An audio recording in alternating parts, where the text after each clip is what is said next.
Yeah, that's it. You don't have to build your testimony.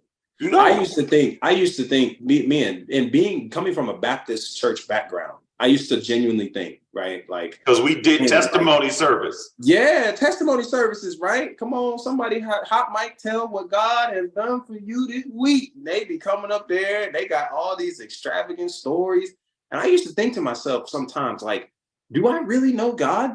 Because like I haven't experienced what these people have experienced. Like I haven't Exactly. experienced being strung out on drugs, or I haven't experienced alcoholism. I haven't experienced having multiple sex partners and being promiscuous. Like I haven't experienced that stuff. So like, do I know God for You don't real? need to, right? And I remember sitting in my room and listening to a message from a pastor that I follow down here in Houston, or down in Texas. He's in Houston, but one of the things he said, man, so he was breaking down Isaiah, and it was the scripture, they that wait on the Lord shall renew their strength.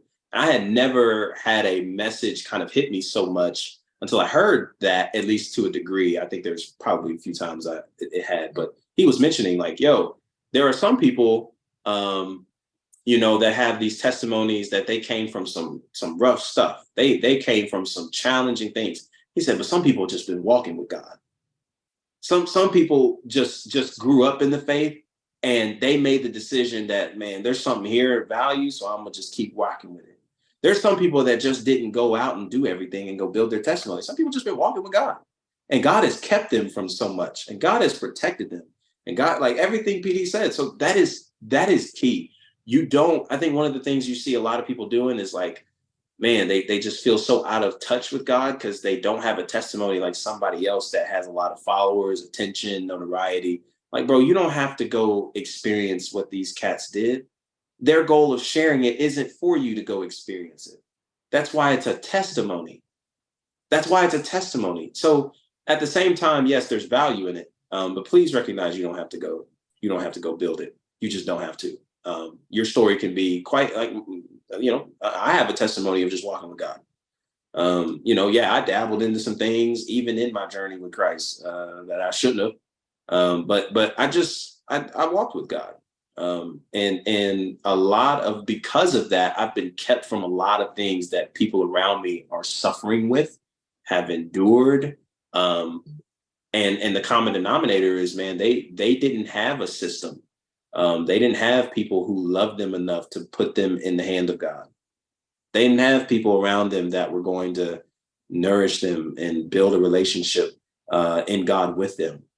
They just didn't. And they're it's unfortunate, but they're suffering some of those things and some of those repercussions. And it hurts. And sometimes, man, you just gotta let people fall. That's one of the toughest things to do. When you feel like you have your the answers and the thoughts and wisdom and advice that you could give to people about their situations, and whether they take it or not, sometimes you just got to let people fall flat on their face. Sometimes you got to just let people do them, knowing that at some point that road is going to come to an end. And if they do come back to you, it's not the opportunity to rub it in their face and say, I told you so. It's an opportunity to be graceful to them, and walk them with that. Walk with them in that. Be with them in that. Love them in that. Just like, there are a lot of things that God has tried to get over to you, and you kept doing your own thing. And it wasn't until you fell flat on your face that you came to God and said, God, you were right. I was wrong. I'm sorry. And you started doing things the right way. And you still had to deal with the consequences of those decisions. You still had to deal with those relationships that were broken. You still had to deal with those repercussions of those actions you did. But now,